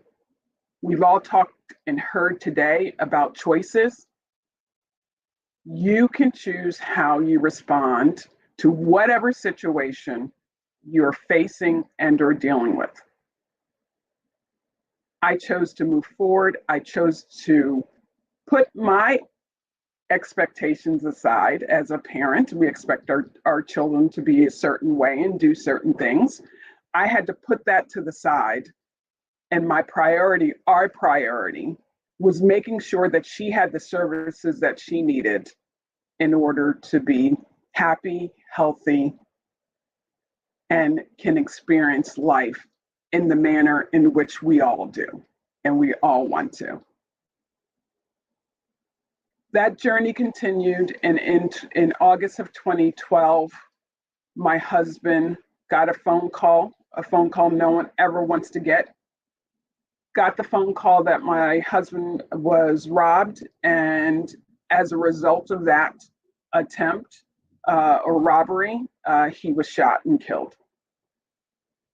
So my son was going into the 8th grade. So as you can imagine, my concern, raising a male African-American child, what my concerns would be, having a daughter with special needs, how am I going to do it all? So there are things that you put and park in the back of your mind that when situations like these come up, you have to pull out and work with what you have. And that's exactly what I did. I stood on my faith. I made a decision to move forward, and I had to put it in action. So there are times when you don't know what to do, you just keep your head down and you keep moving. And if I'm being honest, pray that nothing else comes up. So I just kept moving forward. And as a result of that, my son graduated from high school. My son graduated from college. My daughter received her certificate from high school, and she's working in a program right now that's allowing her to live her best life. But again, there are always going to, it wasn't just that easy. There are moments where you have to pause and you have to regroup, but that's part of the process. So in looking back at all that I've dealt with and I've been through, because of my faith, I felt that there were people watching. There were people watching to see how is Lori going to respond to it. Sometimes what you go through is not a result of your doing, but there is a bigger picture, and that there will be people blessed out of it. Certainly we do things and we mess up. If you're going to eat the cake, if you're going to eat all the pasta and the fries, you're going to end up unhealthy. That's something that's on you. But what about those times where there are things that you are completely out of your control and you have no idea what to do with it? I believe every single thing, and as I started out this conversation, everything that happened to me for a particular reason, and it happened to allow me to get to this point today. And if I can go back and share again and remind you all, everyone's story is valuable. The information that I provide to my friends and my family, and the things that I've gone through and have dealt with, they're not just for me. They're to let people know that you can overcome, that you are resilient. So how did I do it? Every time I'm faced with a particular issue, you got to check in with yourself. Am I upset? Am I angry? Am I fearful? What is that thing? And then give yourself an opportunity to respond, reflect on it, and then you make a choice of how you want to respond to it. During my journey, I had to seek support. I am definitely one, prior to all of this happening, that felt I could do it on my own. There is nothing wrong with reaching out and getting support and help.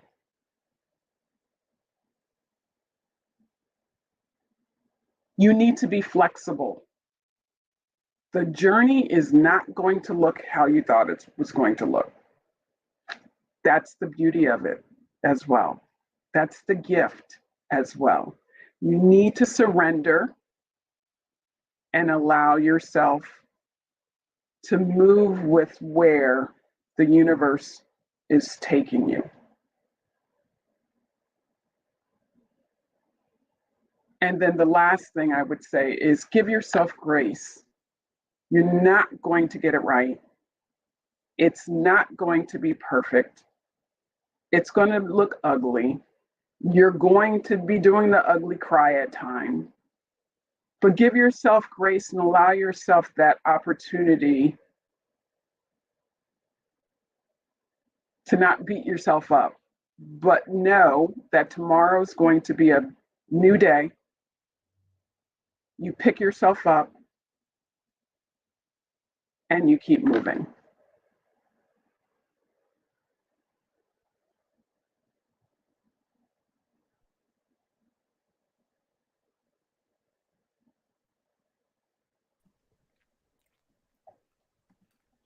Keep moving? Did you say keep moving? Keep moving.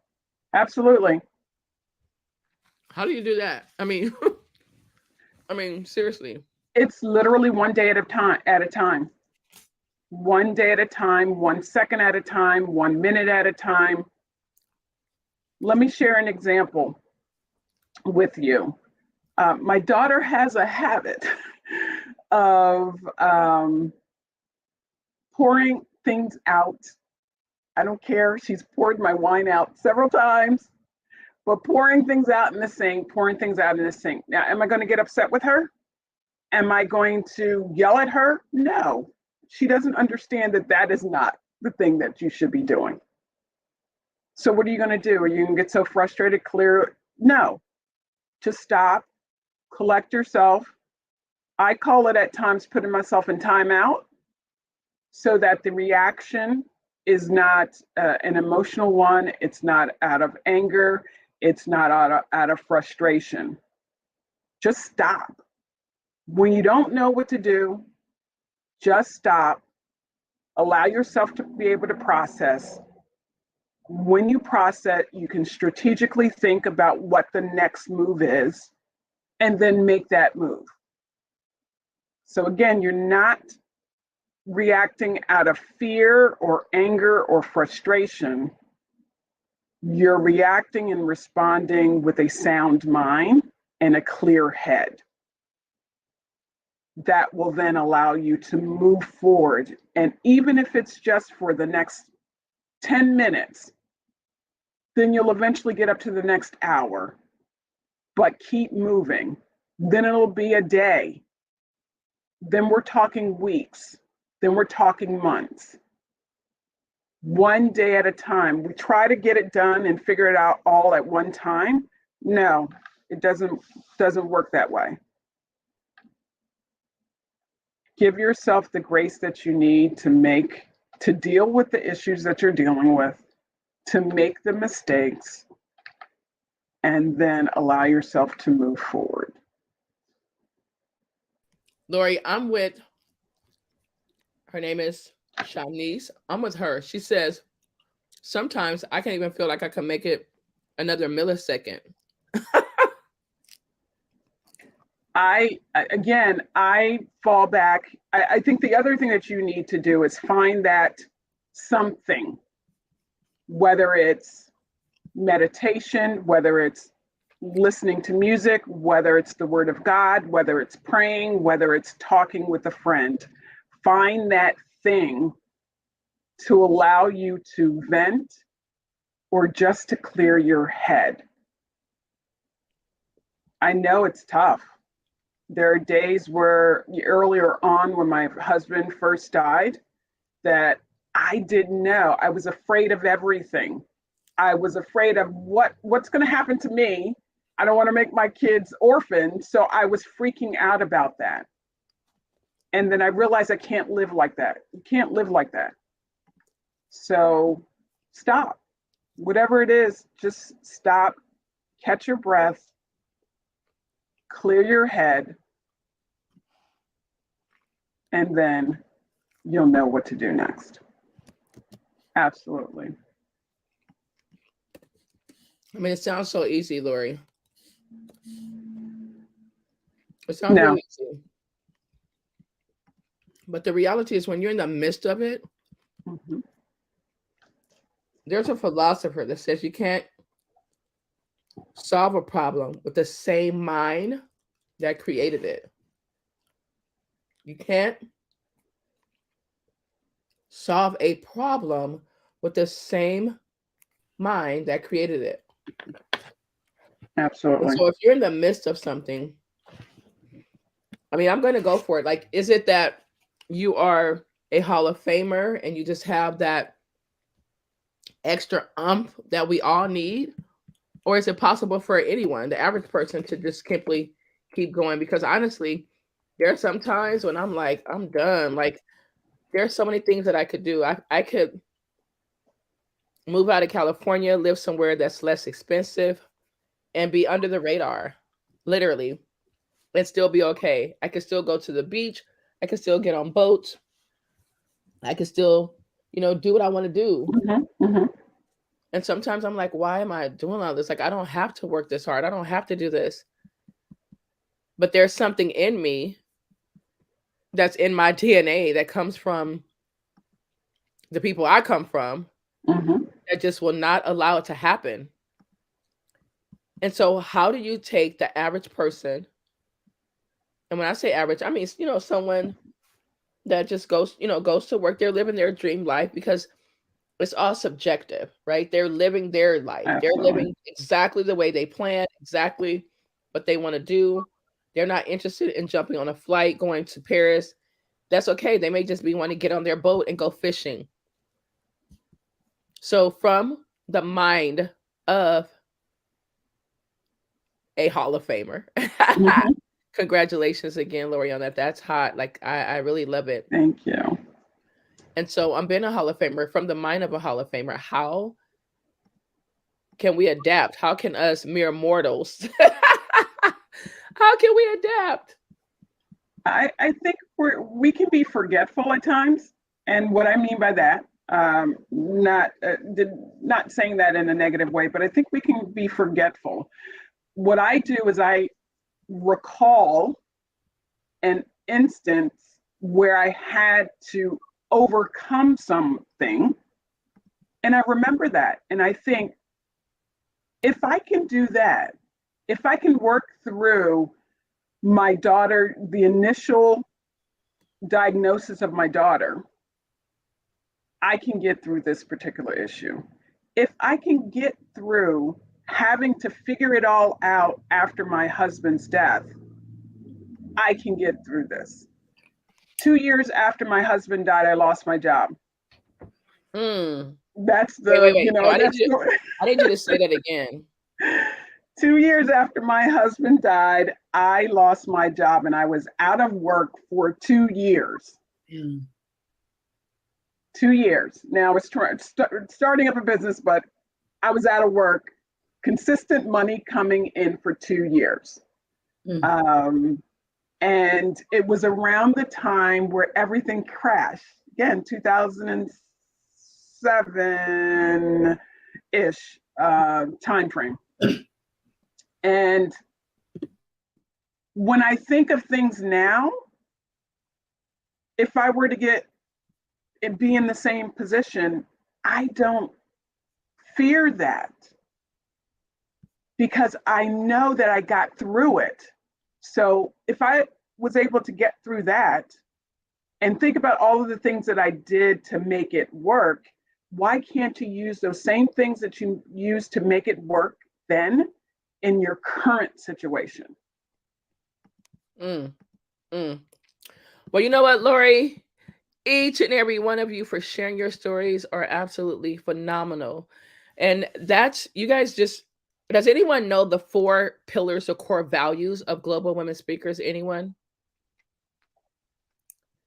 Community. Yes, community is one. Communication. Culture. As she reads, culture. No, I'm not reading it. You're not? Okay. No, I'm being deliberate because I don't know that 4th C. Culture and community collaboration. Absolutely. Thank you for those. Yes. Let's give Lori a round of applause. Woo! So the four core values, like Lori said, and I apologize for saying she was reading, but actually she was reading. She was reading her brain. The four core values of global women speakers is culture, community, communication, and collaboration. And each of you, from Riley to Amy to Lori to Jen, you ladies to Ken, have totally shared of yourselves freely, all in an effort to be a change agent, to provide tools, techniques, embarrassment, whatever it takes for someone else to have hope. And that's exactly what we do every single Sunday here on Global Women Speakers Sunday Speaker Series. We've had the Les Brown on multiple occasions. We've had a friend of mine by the name of Kate Hancock who took $20 and she turned it into $20 million. 20 million from $20. Can you say 20? Hashtag $20 in the chat. And she took it to $20 million. Not only that, she has 3 hotels in the Philippines. We also had Bill Walsh, America's business expert. Not only that, we've also had the Derrick Harper Sr. Derrick has 25 businesses. 2 of them are 8-figure. 2 of them are 8-figure. And so I don't know about you, but if you're listening, ladies and gents, to the sound of my voice, we just simply want to say thank you. And I'm going to do a rapid fire of what is the best business tip that you could ever leave with someone, but it can't be something simple. It can't be mundane. It can't be trite. It cannot be, work hard. It can't be go for it. It can't be any of those things. Not saying that those are not powerful or mandatory. I'm just saying, I want you to give a secret that you have not shared, that you have not used, that you're holding it in your toolkit so you could use at a later date. And so I want to go to Lori and then to Riley and then to Amy. Really quick, rapid fire. What is that one thing that you want to share with our listeners and our viewers? Lori, over to you. Your voice needs to be heard. Share it with people. Let people know what you're doing. And believe that you have a voice and that the world is waiting to hear it. Wow. So you're saying stop being America's best kept secret. Stop being in the witness protection program. How about that? And share your message with the globe. So thank you for that, Lori. All right, Riley, over to you. I love your energy. It's amazing. Yes, I would say building relationships. Building relationships will allow you to have this incredible relationship with yourself and show up in the world your most authentic self and give back and be able to connect with people. And then having relationships with other people, networking, authentic relationships with your audience. They can tell if you're being authentic with them and they want you to share and connect in a really authentic way, especially because so many businesses are online now. So we want to build those relationships as authentically as we possibly can. Networking, building relationships with other people in the industry. I myself have a weekly networking event because it's so important to not just be on social media, but connect face-to-face in person or face-to-face, as we're doing here. So those relationships are really, really important. Connect with people, be nice to people, be authentic with people. And most importantly, that relationship with yourself. Be proud of yourself at the end of every day, whether it went really good or, not so much. Thank yourself. Give yourself so much gratitude and praise and say, you know what? I did amazing because I showed up. And that's Yes. Yes. Relationships. And the most important is the relationship with yourself. And it's not yourself as you see yourself today. It's truly your potential self. Like, you know that you're a badass. You know that you're powerful. You know that you are fearfully and wonderfully made. You know that you were put here for a reason. You have a gift that only you could deliver. I can't deliver Lori's gift. Lori cannot deliver Amy's gift, and vice versa. We can't do it because it's our assignment. It is our assignment. We've been commissioned. And so, ladies, whatever your desire is, whatever that thing is that you're avoiding, that you're running from, that you keep hearing, start that podcast, start that TV show, write that book, go to Madrid. Matter of fact, come to Paris with us on March 8th and 9th. Come to Paris. What better way to celebrate International Women's Day than Paris? Come speak on stages around the globe and create memories. And so, Amy, what's your takeaway, babe? Over to you. My takeaway is self-confidence is a skill and self-confidence is a choice. And life is happening for you, not to you. And my sales tip of the day is, if you don't ask, the answer is always no. Boom. Boom. That's a mic drop, period. Go for it. You know, it's so funny. People are saying, I don't like people who are always asking questions, but I'm going to tell you to always ask questions. Be inquisitive. If we all go back to being a kindergartner, right? 5 years old, 6 years old, when you're inquisitive, when you want to know everything, when your parent told you something, and what was your favorite thing? Can anybody think of the word that we would say, one word that we would say when anybody told us anything? Starts with W, ends with Y. The word is why. Babe, make sure you put on your shoes. Why? Don't touch the stove. Why? Hold mommy's hand. Why? I have to go to work. Why? Become as curious, as inquisitive as a fifth grader. They told us to be nice, to share.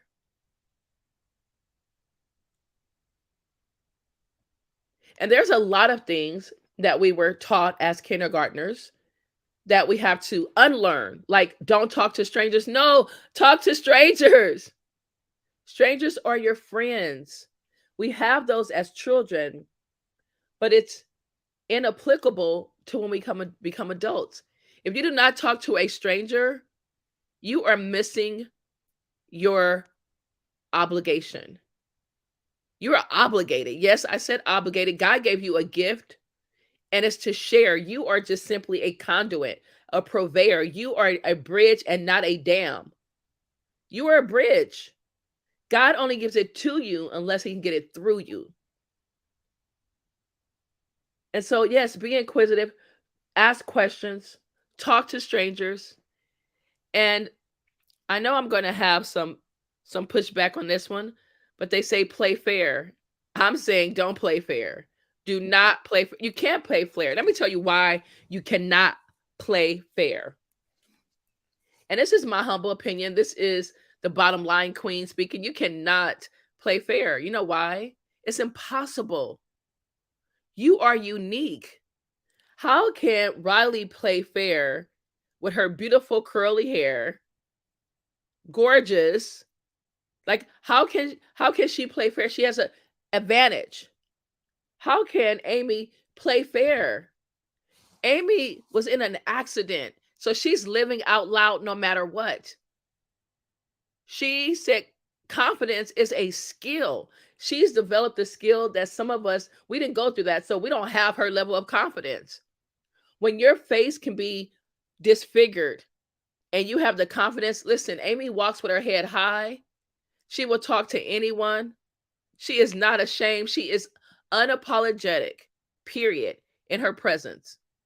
How can Lori play fair? She can't. Her husband was murdered, shot.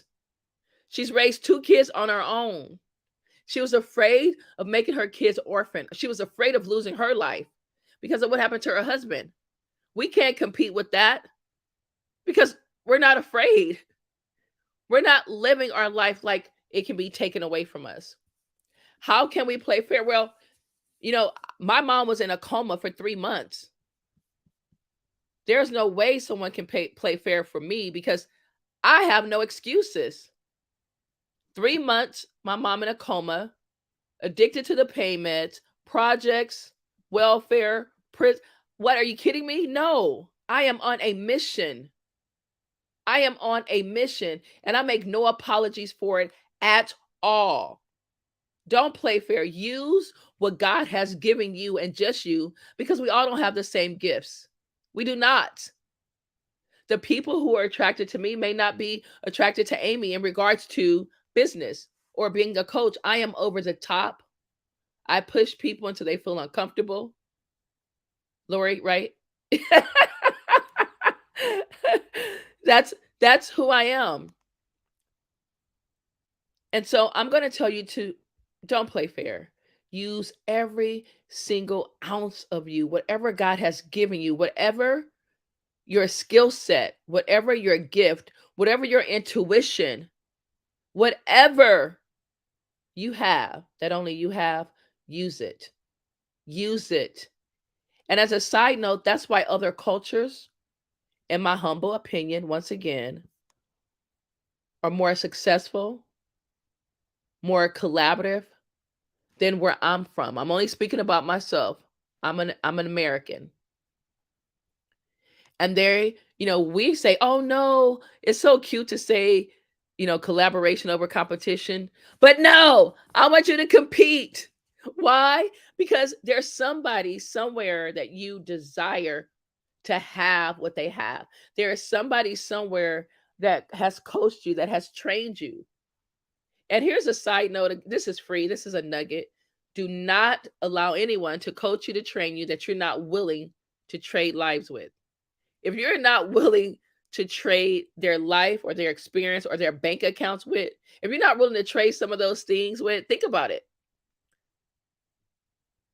If you're not willing to trade their experience or other things, then stop. Think about it. Like, there is no way I could teach people how to not have abandonment issues, because I wasn't abandoned. And if I was, I didn't feel it. Now, if someone's looking for freedom, if someone's looking to overcome, then they need to reach out to Riley. If someone is looking for, that confidence that they said, you know what, I just don't have it. I can't do it, Amy. I can't do it. Amy, it's like, what are you talking about? Are you kidding me? If I can do it, so can you. If I can do it, you must. I can, I will, and I must. I can, I will, and I must. That's what Lori said when she lost her husband. She didn't have a timeout where she could just stay in bed for a week or a month. She had 2 kids depending on her. Now, get this. As women, she had to grieve and get groceries. She had to grieve and go get groceries. Ladies, we are super women. And there's nothing wrong with saying that. There's nothing wrong with embracing who you are. You're powerful beyond measure. You matter. And you must show up in every single second of your life, in any room, like you were meant to be there. Ladies, thank you so much, Riley. Thank you so much, Amy. Thank you, Lori. Thank you, Ken. Thank you, Jen. Thank each and every one of you that are listening, whether you are watching this live or catching the replay, Facebook, LinkedIn, or YouTube. We appreciate you.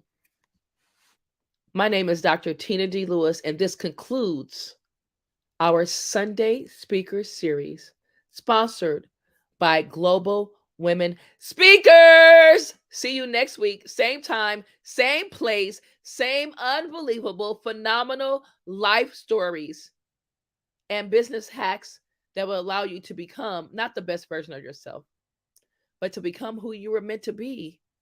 There is no version. It's just you being who you were meant to be. It's all inside of us. What you need and what you desire is already there.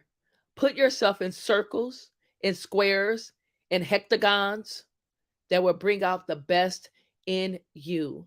Next week, we have a gentleman who is unbelievable. He is backstage now, and he's like, Tina, I'm not camera ready. But his name is John Skelton. And if you want to know anything about marketing, this gentleman is a 7-figure income earner, and he is a beast when it comes to marketing. So we will see you next time. Once again, this is Dr. Tina D. Lewis, and this concludes our 7th, I said 7. This is our 7th Sunday speaker series. Next week is 8. Don't be late. Talk to you soon. Goodbye for now. Ladies, go ahead and give them a goodbye. Woo!